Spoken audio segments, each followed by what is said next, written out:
Well, good afternoon, everybody. This is Gregory Mascaro. How are you today? I hope all is well and good. It's June 24th, 2017. It's a Saturday, about a quarter after 12. It's been a long time since I did any post recently. This is going to be my political post, Ramblins of a Confused Mind.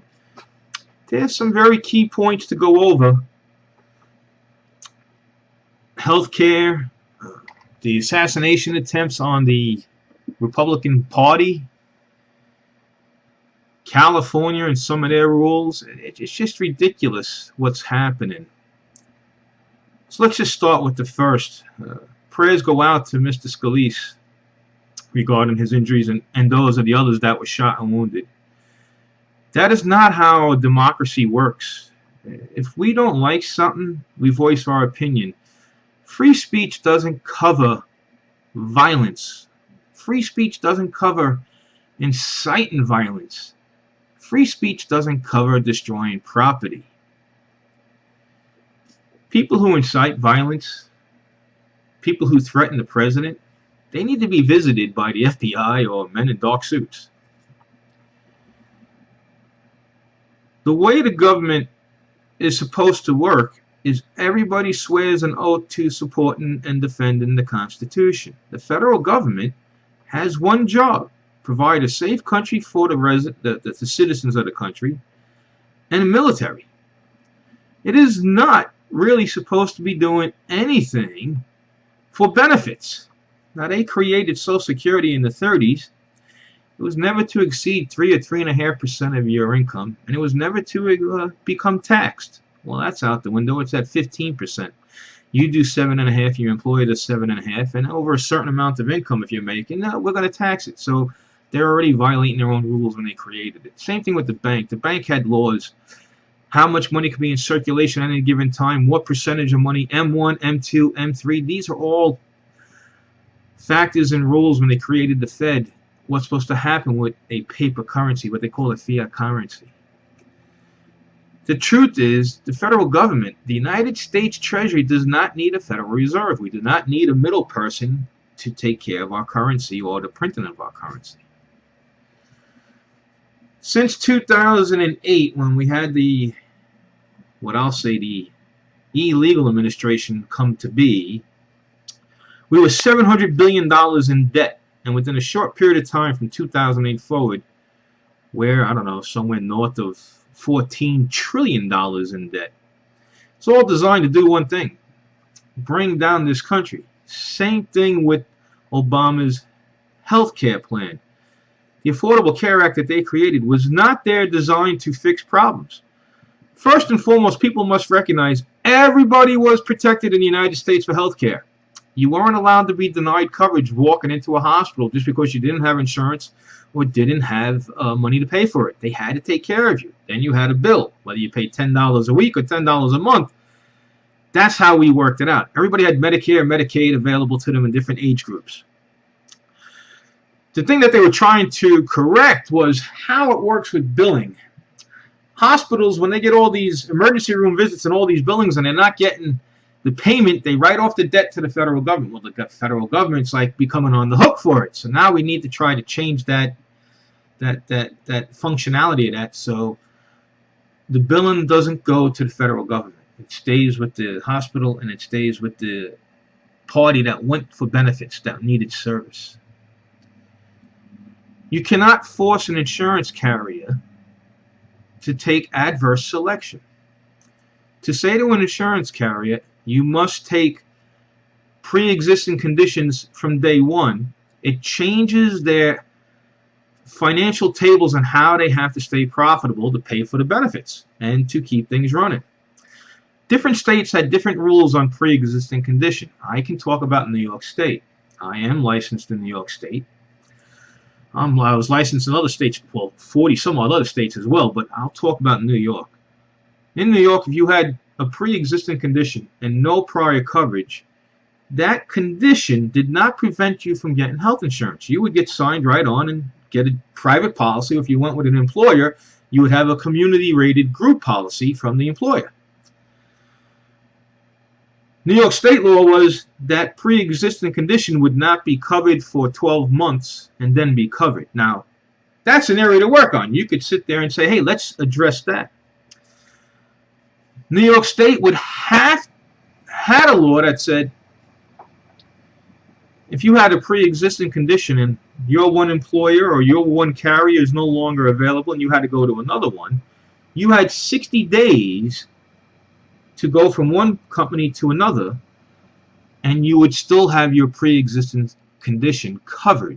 If you breached that 60-day, the carrier would be allowed to exclude that for 12 months, give you the same rating as in the same premium as everyone else, and then on the 13th month have coverage. Again, someone who's ill or needs care, that 12 months could be very, very expensive and very detrimental to their health. So let's address that issue and try to fix that. So this is where the federal government has every authority to step in. They have no authority becoming a health insurance carrier. What they could have done was said to the different states, you cannot exclude for 12 months. You could do like what New York does with drivers, car drivers, and all of the carriers that offer automotive insurance in New York. In New York, we have what is called an assigned risk pool. So if you want to be an auto insurance provider in New York, you have to mandate it to collect and take a certain amount of bad drivers onto your paper, onto your books. You can't just come into the state and take the best drivers and have the lowest results of claims because you got the best drivers. You have to take a certain proportional amount of bad drivers. That's why we created the assigned risk pool. And anyone who has ever been in the assigned risk pool knows when you're there, you're paying a higher premium, at least for a year, maybe 2 or 3. And then you try to move up the ladder onto better companies and get out of the pool. So this is what they could have designed similar to that for the federal government to say to all the states and all the carriers, create this kind of pool. And this is where the federal government could have said the cost will still not become a burden to the ill who have no coverage. They could come in and get a regular rated policy. They'll have immediate coverage. But those that have the pre-existing condition will have a tag saying you have a pre-existing condition with no prior coverage. There's a surcharge that's going to happen. It's going to come out of the assigned risk pool. And that's where the federal government could have made grants or I'm trying to think of the term they used for the subsidy available there. So now it's not a burden on the state. It's still coming out of the Fed. It's still coming from the taxpayer, a pool of people. But then that individual could be worked out an arrangement with the federal government to pay that down until they get a year or 2 into it and come off the assigned risk plan. The federal government can also have done things to streamline and make competition take place. They could have made all the carriers have one standardized format for filing billing claims, so all the same codes. They could have one standardized format for an application. They could allow cross-state competition from carrier to carrier. There is so much more that they could have done if they were really looking for a solution than what they're doing. And this is even now with the new administration who's trying to change things. They're not working out solutions. The Republicans had almost 8 years to prepare this. We get the new elected official in, and they're not ready. That just goes to show you the federal government and the politicians that are there for the majority, and I'd say 80, 85, 90%, are not there to serve the public. They're serving their own pocket. When we have every Democrat not cooperating, and we have a portion of Republicans in name only, rhinos, not cooperating, there's a problem that this serves you and I. They all need to be fired and put in new. We all should be celebrating that President Trump is the president. He's an outsider. He's not a politician. He is not there to make money. He's already wealthy. We all should be jumping for joy that we now have. This is what we've been fighting to get since the 60s, was to get a non-politician person in there to say, hey, you're not doing the Constitution. You're not serving the people. Instead, we have all the liberals, all the global elitists, all the Democrats, all the socialists being violent against this outsider because he exposes their agenda.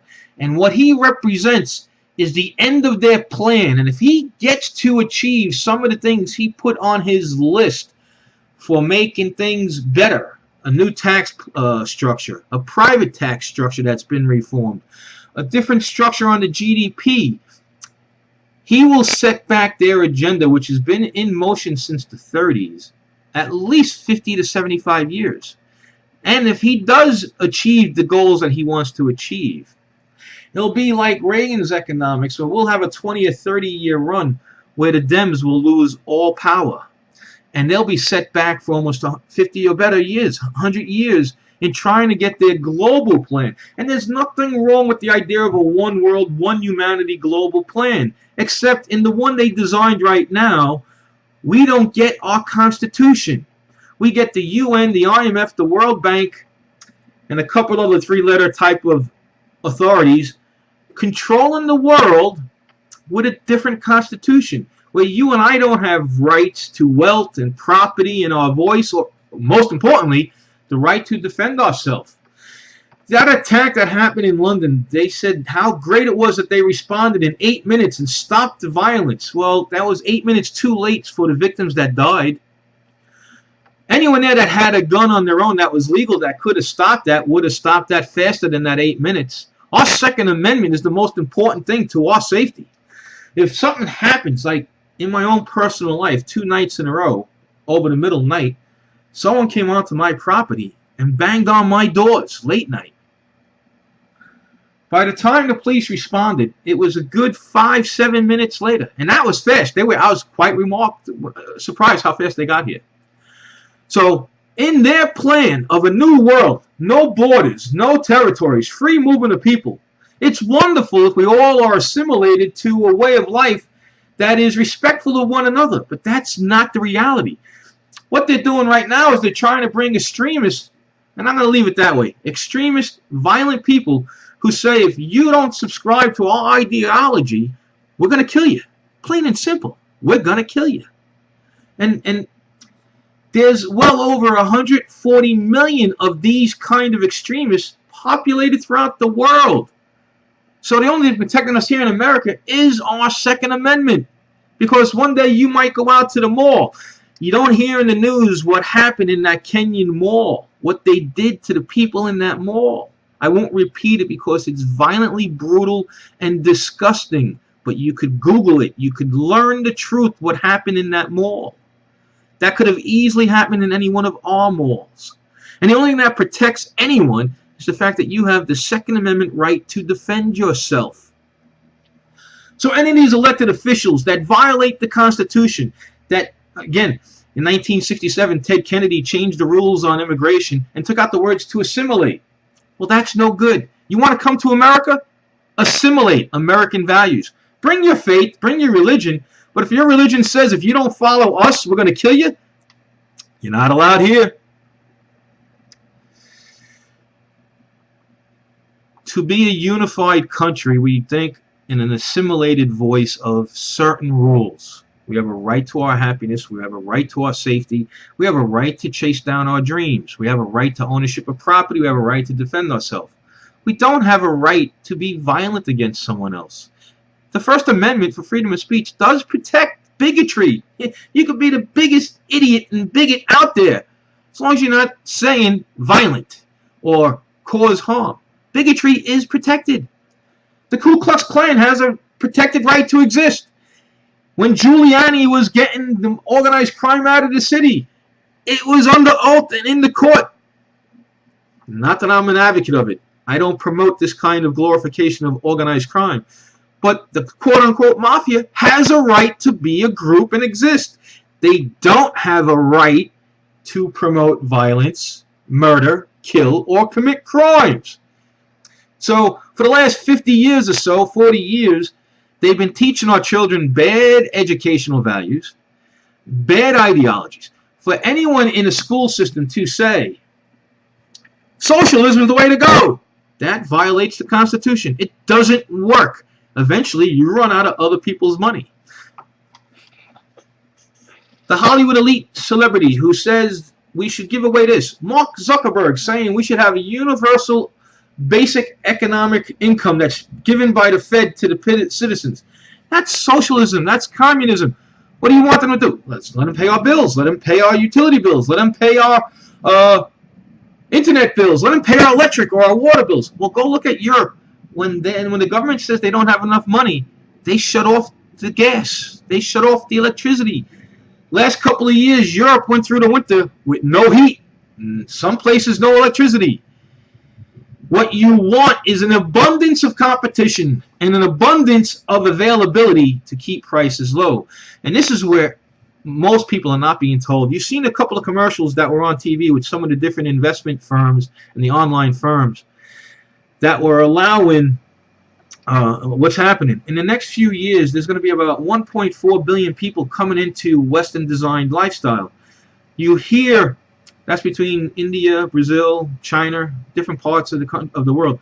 You hear about China having all these ghost cities. Well, China doesn't have ghost cities. They're making plans to go from a manufacturing economy to a consumption economy, which we are now. We're a consumption economy, not a manufacturing economy. We had a better credit rating and no debt when we were a manufacturing economy and not a consumption economy. So China's going to go to that. They've been building these cities and doing all this infrastructure. Because they're going to move a boatload of people out of grass huts into Western designed lifestyle. And this is the threat. This is the crush that's coming. It's going to cause inflation because when you have new demand on a finite supply, prices will go up.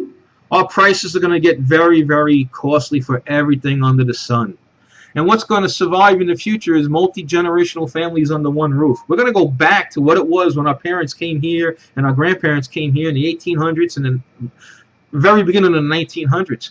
Multi-generational under one roof. Everybody work together. Everybody say, right now, the oldest one, we got some money. Now you go buy property next to us and we're going to work together. That's where we're going. What the previous administration has done with what they did with their apology tour was create, remember the World Wide Web? WWW, the World Wide Web. Well, I call it now WWW, the Wild Wild West. Here's what we got coming. You're going to have to learn to fend for yourself, to defend for yourself, to provide for yourself, to be self-sufficient. I'm not a doom and gloom say. I'm not saying it, but there's going to be disruptions. There's going to be interruptions. California can't even produce enough electricity for its own state. They go through rolling brownouts. California comes up with these crazy benefit packages that they can't afford. So what do? They have their elected officials go to the federal government and say, let's make this a federal, nationwide idea. That way all the other states help pay for what we want to do for our citizens. That's a violation of their duty. Improper stuff coming to the Fed. This is what both sides of the aisle are supposed to have done. Both the Dems and the Republicans are supposed to defend the Constitution. Come up with ideas that are beneficial to society, vote them in. Ideas that come up to them that are not beneficial to society, vote them out. The federal government is not there to be a nursemaid. That's not its role. The state can be a nursemaid. If the state wants to enact certain things and it can afford it, by all means, let the state do it. And you'll wind up having more and more people move there. Just like in your community, when your community does their budget, and they don't have enough money to pay their bills, something's going to suffer. Some counties and some local areas started not so much here in Long Island, I read in different states, start shutting off different, every other street light in the nighttime to lower their expense on their electric bill. Some states and some communities went to picking up garbage one day a week, not twice a week. When a community or a municipality doesn't have the tax revenue to create enough money that they need for all of their state or local benefits, then they have only so many choices. Reduce benefits, reduce certain citizen and township care, or create new taxes and raise old taxes. And as you keep raising property taxes, it becomes a vicious spiral and decay. People move out, you have less residents, less tax revenue coming in, and your problem only gets worse. Same thing with the municipal pension systems. There's 17 states or so looking to file bankruptcy because they can't afford their pensions. So when they don't have enough of money coming in on their pensions, and they're not doing proper with how they're investing that pension money to get a return better than a 5, 7, or 8% return, to keep pace with inflation and the taxes and the distribution and the cost of the operation of the pension. The pensioners that are going forward and the previous pensioners are learning they could have their benefits reduced, cut dramatically for some. You've seen it happen in different areas. Teamsters, just on some of the truckers, delivery truckers, saw some 15 to 40% reduction in their monthly benefits. So this is where I say you need to learn to become more self-sufficient, more self-sustaining. During World War II, they were telling Americans to grow their quote-unquote victory gardens. Hey, start growing your own food because the war is such a demand on our supply. And this is a matter of scale. You know, we're about 5% of the world population, less than that. We're about 5% of the world's landmass, a little bit less than that. But we consume as a nation north of 20 to 25% of all natural resources. So to give you an idea of scale, the world produces around some 93 to 95 million barrels of oil a day, or oil equivalents. The world consumes somewhere around 90 million barrels of oil a day. So there's a very small margin of grace, 3 to 5 million barrels. If we add in another 1.4 billion people on demand, that margin is going to get very tight. You're going to see the price of oil go way up. And then you're going to see countries having bidding wars to get the oil for the energy they need. You know, they talk about collusion, right? Russia collusion with the administration getting elected. Oh, that's a line of BS. Every country has been involved with everyone else's politics from the beginning of time. That's why we have troops in foreign lands doing battle with foreign countries helping one another one way or the other. That's involved with a political effort.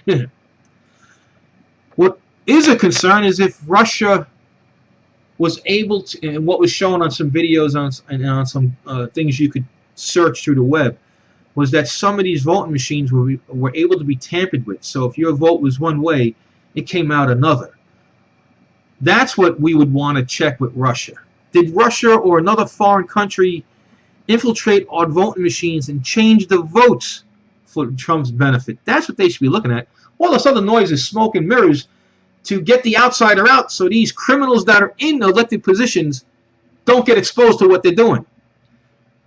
Loretta Lynch and former President Clinton meeting on a tarmac while his wife's under investigation. Her having an interview not under oath. Hillary Clinton not under oath.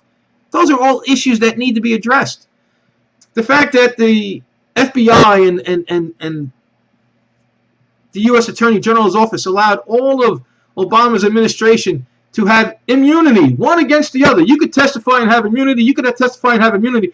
They all got immunity, and nobody got to say who's the one holding the bag. And they all got to walk. That's not law.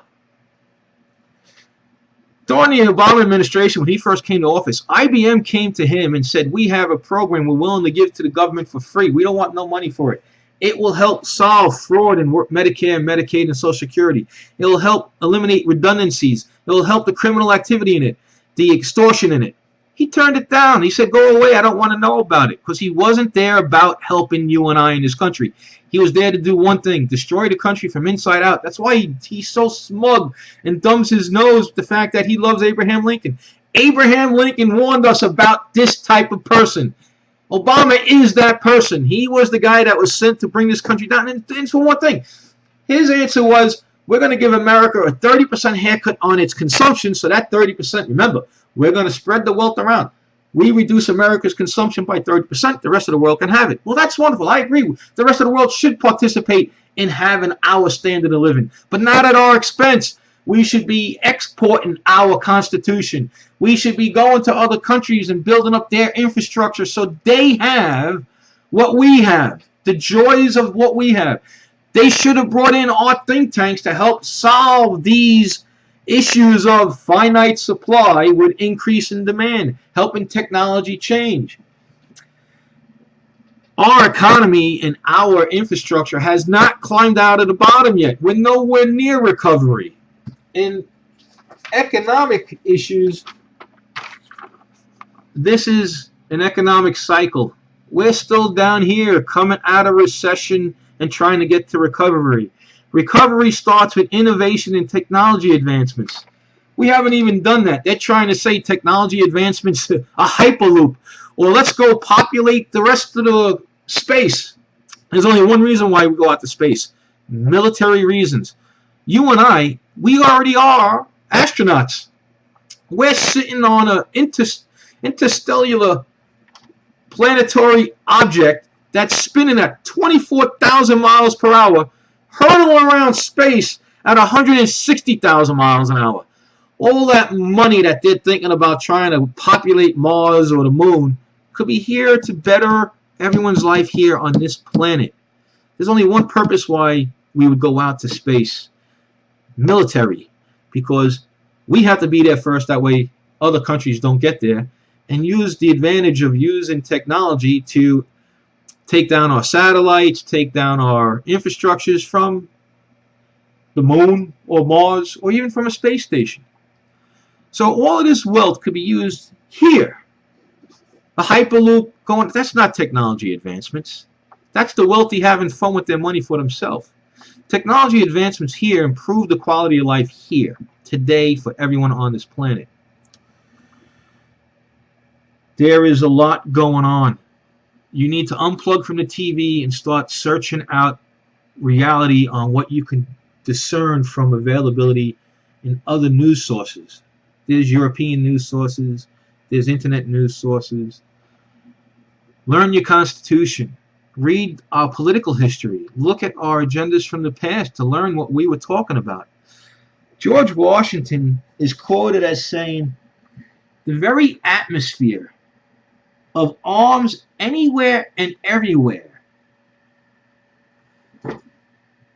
restrains evil interruption." That's your Second Amendment. He's also quoted as saying, what I was looking down there is I have his quote on my computer, so I was reading that, and I have quotes all around my desk.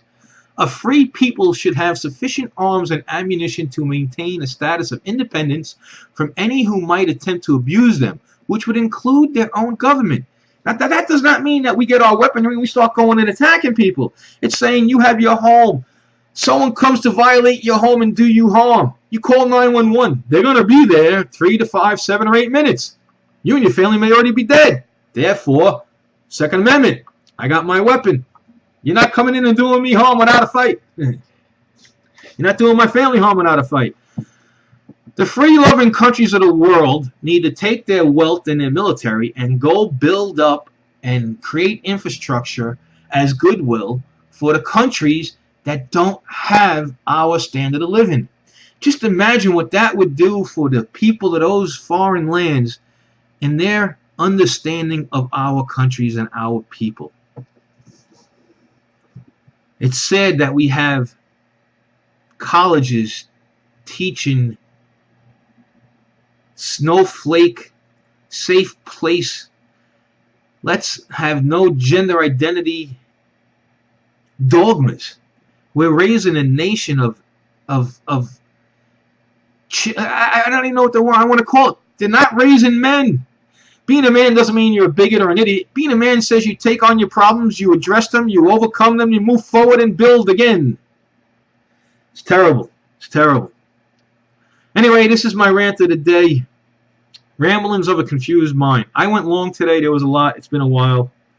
Everyone, be well, stay safe, be aware of your surroundings. Learn your Constitution. They give them away for free at the Heritage site. You could have your own. You can Skype with me Monday through Friday, 9 a.m. to 5 p.m. Eastern Standard Time. That's my Skype name, GMView. You can see me on Twitter.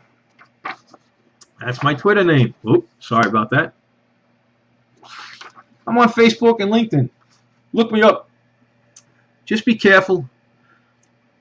No, our politicians, very few are there as elected officials doing the right thing and following the Constitution. Have a good day. Take care. Be well. Stay safe. All the best. Until we talk again, enjoy your day.